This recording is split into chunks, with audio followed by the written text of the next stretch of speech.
Iniciamos el debate en Razón de Estado. En esta noche vamos a hablar sobre los eventos del 2019. ¿Cuál es el saldo para Guatemala de este año? Y para ello contamos con tres reconocidos invitados. El licenciado Mario Fuentes de Starac, el licenciado Goyo Saavedra y el doctor Fritz Thomas. Muchísimas gracias por estar en Razón de Estado.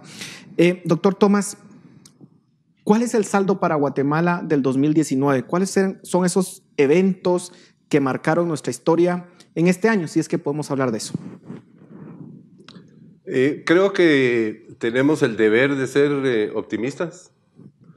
Entonces, diría que primero, no se cayó el cielo, no tenemos hiperinflación y seguimos más en nuestro curso. Algunos de los eventos que marcaron el 2019, creo que definitivamente estarían las elecciones que se lograron realizar con algunos brincos y contratiempos que causaron alguna desconfianza y alguna duda, y es una lástima que eso haya ocurrido, y esas dudas y desconfianza se dieron incluso antes de que fuera propiamente el evento electoral. Y luego tenemos algunas de las decisiones y resoluciones de las Cortes, en particular de la Corte de Constitucionalidad, que creo yo que le provocaron problemas importantes a la institucionalidad del país. Otra cosa que no mencioné, no sé si es buena, cuando dije que no se había caído el cielo, es que por lo menos no tenemos nuevos impuestos. Yo diría que en balance fue un año en el que seguimos volando a una altura muy baja, cumpliendo con la regla de entre 3 y 4, que es que tenemos crecimiento económico entre 3 y 4 y tenemos inflación entre 3 y 4 y que con eso no vamos a ningún lado. Pero los dos eventos, creo yo, o las dos cosas sobresalientes son una, las elecciones y cómo esto se desarrolló, y segundo, el estira y encoge con algunas de las decisiones de la Corte de Constitucionalidad y, como ya no tengo tiempo, algunas cosas que ocurrieron en el Congreso. Y precisamente sobre eso iba, licenciado Fuentes de Starac. El Congreso, tenemos un Congreso sumamente desprestigiado, vemos el show que ha armado en las últimas semanas, vemos cómo han tomado decisiones que han significado repudio de la población. ¿Cuál es el saldo del Congreso? El saldo de todos los congresos, desde que yo tengo memoria, es negativo. O sea, el Congreso naturalmente tiene un desgaste durante el respectivo periodo institucional. Bueno, pero este Congreso en particular tuvo una escena en la cual muchísimos ciudadanos básicamente los tuvieron encerrados durante varias horas porque hicieron una legislación que dejaba básicamente libres a muchos criminales, ¿o no? Por ejemplo, eso creo que es algo bien importante de recalcar. Bueno, las últimas leyes que se han aprobado, por ejemplo, la ley de aceptación de cargos, que al final se distorsionó totalmente a cómo era el proyecto original. Hubo también tira y encoge con esta ley de simplificación tributaria que genera privilegios para determinados sectores. Y también el tema del presupuesto, estuvieron ahí discutiendo, finalmente no se aprobó el presupuesto. Yo creo que mejor que no se haya aprobado porque se quería incrementar todavía más el déficit presupuestario, que ya va a ser enorme porque se prevé una recaudación de impuestos de 60 millardos y el presupuesto es por más o menos aproximadamente 90 millardos. O sea, hay 30 millardos ahí que se van a tener que sacar del crédito, ¿verdad? En fin, pues ha habido, es un Congreso que termina mal, pésima legislatura, sin embargo se reeligen digamos, bastantes de los diputados actuales, como ha sido la costumbre. Pero yo le digo pues que los congresos han tenido, yo recuerdo el congreso, por ejemplo, de la época de la depuración, ¿verdad? Se depuró el Congreso de la República en el año 93, 94, se les expulsó a los señores diputados porque ya era insoportable. Y vino una nueva legislatura. Esa nueva legislatura pues estuvo un poco mejor, pero después volvimos a caer en lo mismo. El problema es los políticos realmente en Guatemala le deben mucho al país y esos políticos pues son los mismos, se siguen reciclando y van para el nuevo Congreso. ¿Lo que tenemos es un fracaso del sistema político o no, licenciado? Sí, definitivamente es un fracaso del sistema político y lo que encontramos es, digamos, las mismas, el síntoma de un 2015 donde la ciudadanía lo que tomó fue indignación y en la ausencia de focos concretos de esperanza y de identificar cómo mejorar un sistema político, cómo aclarar la situación para generar mejores libertades y libertades más sólidas del sistema hacia los derechos de los ciudadanos. Vemos una descomposición que lo que encontró en 2019 es el resabio de malas reformas, de instituciones débiles. Lo que alguna vez fue la credibilidad del Tribunal Supremo Electoral con las reformas de 2016, lo que vimos es una mala implementación de esas reformas y entonces la crisis termina por llevarse de largo esa credibilidad del Tribunal Supremo Electoral y generando una elección con muchas dudas. Lo que hay que ver es que la oportunidad de 2020 con las elecciones, con los resultados electorales, cómo poder generar mínimos que permitan reorientar esa institucionalidad y un pacto social mucho más fuerte, que probablemente no va a venir de lo político, sino que hay que trasladarlo de lo social, de lo académico, de distintas fuerzas que puedan orientar a la satisfacción de esas necesidades que sí están en la población, que sí están en un histórico de los últimos 15 años. Hemos tenido tal vez un año en donde hemos crecido más arriba del 4%, pero eso es insuficiente para generar desarrollo, para reducir la pobreza y para generar mejores oportunidades. Entonces, ese es un saldo de lo que estamos viendo, no solo 2019, del gobierno del FCN y de los gobiernos anteriores. Doctor Tomás, lo que nosotros vemos es una clase política que básicamente hace lo que quiere, que roba, que, digamos, arma todo un esquema de corrupción del cual se benefician y muy pocos de ellos van a la cárcel. Muchos diputados de este Congreso terminan su periodo ahorita, el 14 de enero, muchos de ellos con juicios pendientes, muchos de ellos deberían de enfrentar la justicia. ¿Es eso lo que deberíamos de esperar como mínimo los guatemaltecos después del desastre que significó este Congreso o no? Bueno, recordando un poco lo que mencionó Mario hace un momento, yo creo que es difícil encontrar en un país donde las personas estén verdaderamente satisfechas con sus autoridades políticas, ya no digamos con sus organismos legislativos. Pero los niveles de corrupción aquí son ofensivos. No solo los niveles de corrupción, sino creo que lo que nos tenemos que preguntar es ¿por qué es que los peores llegan arriba? Es decir, hay algunas excepciones. Al menos de diputados que yo conozco, y diría que tal vez más de un par, pero necesitamos cuestionarnos qué es lo que tenemos que hacer para tener a mejores personas ahí y mejores reglas para las personas que están ahí, y una distinción entre lo que es ley y lo que es legislación. Es decir, ¿cuál es la ocupación del Congreso? ¿Qué es lo que debería de estar haciendo el Congreso?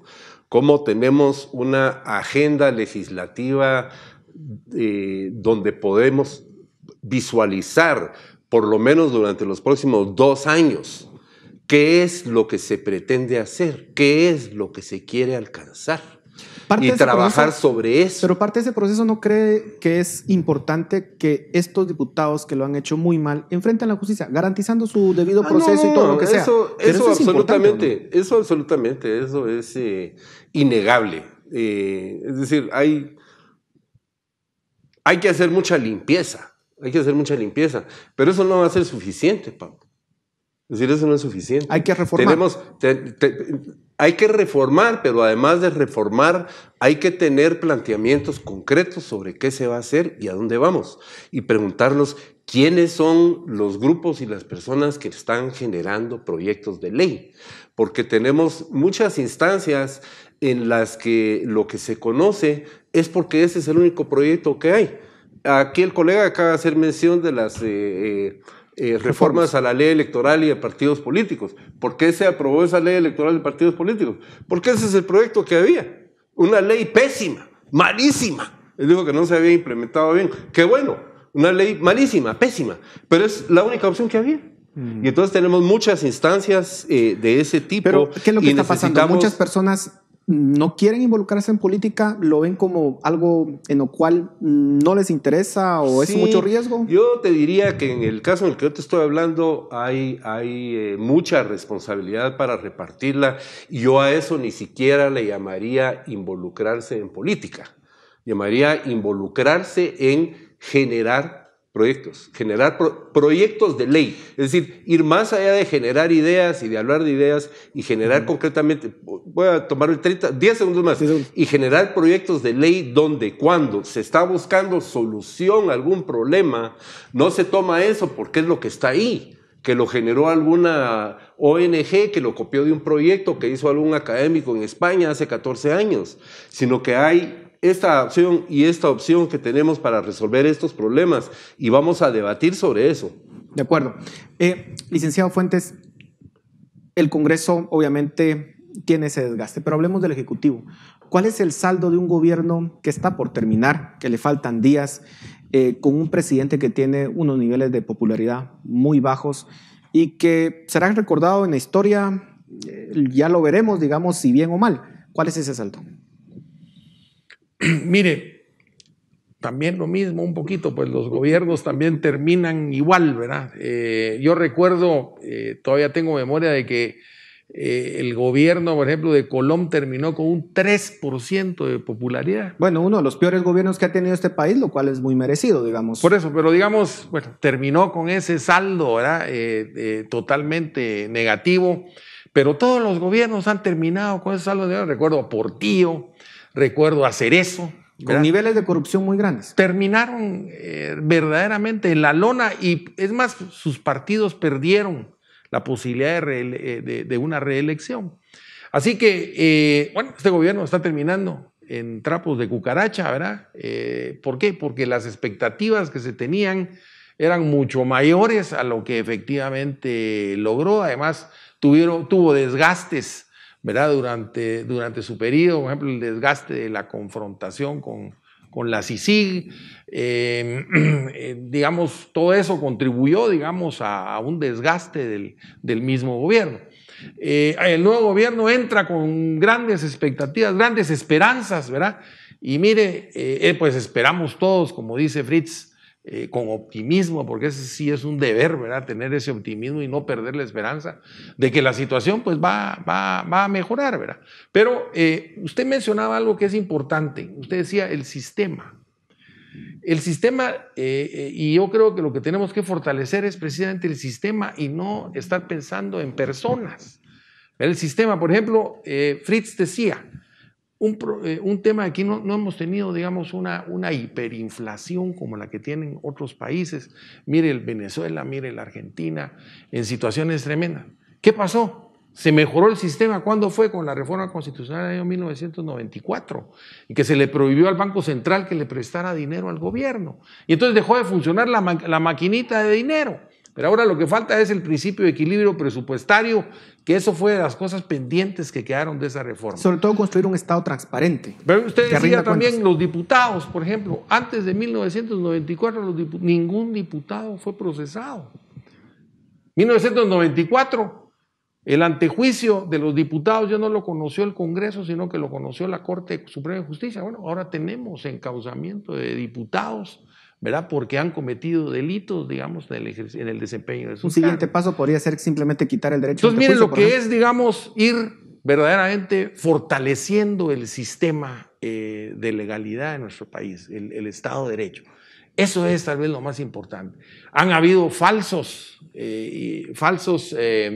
digamos, intenciones y falsos propuestas.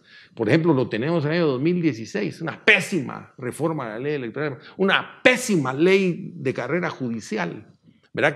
Que estaba mejor la ley anterior, mire todo lo que ha causado, ¿verdad? Ahora, ¿cómo logramos eso? Porque está bien, ustedes plantean y dicen, necesita el país de reformas y sin duda alguna ese es el camino. Pero esas reformas necesariamente pasan por nuestro sistema político, el Congreso y obviamente si se tiene cierto liderazgo también en el Ejecutivo. ¿Tenemos esa posibilidad o esa esperanza con el próximo gobierno? Sí, lo que pasa es que la esperanza no puede estar en el gobierno ni en la clase política si ese ha sido el problema. Lo que tiene que haber es un fortalecimiento de los espacios de discusión entre la sociedad. Y la pregunta es, ¿eso se puede hacer? ¿No se puede hacer? El poder está en el Congreso. Hay que llegar al poder. Lo que pasa es que no le podemos llegar al poder a expectativa de que ellos generen las reformas. Lo que tiene que haber es un constructo social de diálogo, de consenso, de concertación, que es lo que ha hecho en contextos de crisis en otras latitudes y en la misma Guatemala, que eso avance. La posibilidad de generar una reforma para salir de la crisis del 93 fue un consenso social. Los diputados no querían irse, los diputados no iban a ser depurados. Entonces, ese proceso no se lo podemos dejar únicamente a los políticos. Eso tiene que empezar con un diálogo fuerte. Y si no, miremos también cómo ese desgaste institucional ha llegado a generar una guillotina como la que es la Contraloría General de Cuentas. Esa es prácticamente una extorsión del sistema dentro del sistema, ¿verdad? Los que logran poner al Contralor extorsionan a sus oponentes políticos. Y ahí lo que podemos ver ocurriendo, tal vez a veces se celebra porque es el opositor político, porque no nos gusta los personajes con los que se ha hecho. Pero la verdad es que eso lo que está generando ahí es un debilitamiento del sistema político, de la posibilidad de elección, al estar bloqueando candidaturas, al estar bloqueando con simples denuncias que a veces ni siquiera cumplen sus propios protocolos de la Contraloría, la opción o la oportunidad de optar a cargos públicos. Es, digamos, lamentable porque ni siquiera genera incentivos a una transparencia del funcionamiento de las instituciones, sino recordemos que la propia Contraloría, las multas que se pagan, se distribuyen por el pacto colectivo entre los ingresos de los propios auditores. Entonces, es todo un sistema perverso y ahí por mencionar, digamos, una de esos debilitamientos institucionales que ya vemos como evidentes. Doctor Tomás, ¿cómo pasar esas reformas? Porque el sistema político está cooptado básicamente por intereses. ¿Es posible desde la sociedad civil? ¿Es factible en este próximo gobierno que está iniciando tanto en el Congreso como en el Ejecutivo? Lo que dijo Mario es interesante en cuanto a que no es un problema de personas, sino que es un problema de instituciones, con lo cual estoy 100% de acuerdo, pero siempre está el misterio del liderazgo, el misterio de dónde surgen las personas, los grupos que son personas, a empujar en la dirección correcta. Estoy de acuerdo en que necesitamos mucho más movilización y diálogo y personas y organizaciones que se involucren a dialogar, a discutir, a explorar y a proponer. Una legislatura como la que tenemos actualmente y la que va a tomar posesión no va a generar las reformas que necesitamos de forma orgánica, es decir, no va a salir de ahí. Bueno, no solo voluntaria, sino que de ahí no se van a generar los proyectos de ley, las reformas que necesitamos. Entonces necesitamos más actores trabajando en esto y necesitamos más actores, digamos, que vaya más allá de solo un grupo muy pequeño de ONGs y grupos académicos y políticos que están trabajando en esto, y hay que ampliarlo.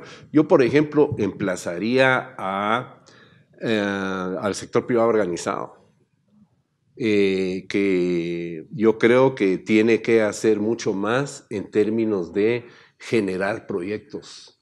Y ya dije eso como 20 veces, ya dije como 20 veces generar proyectos.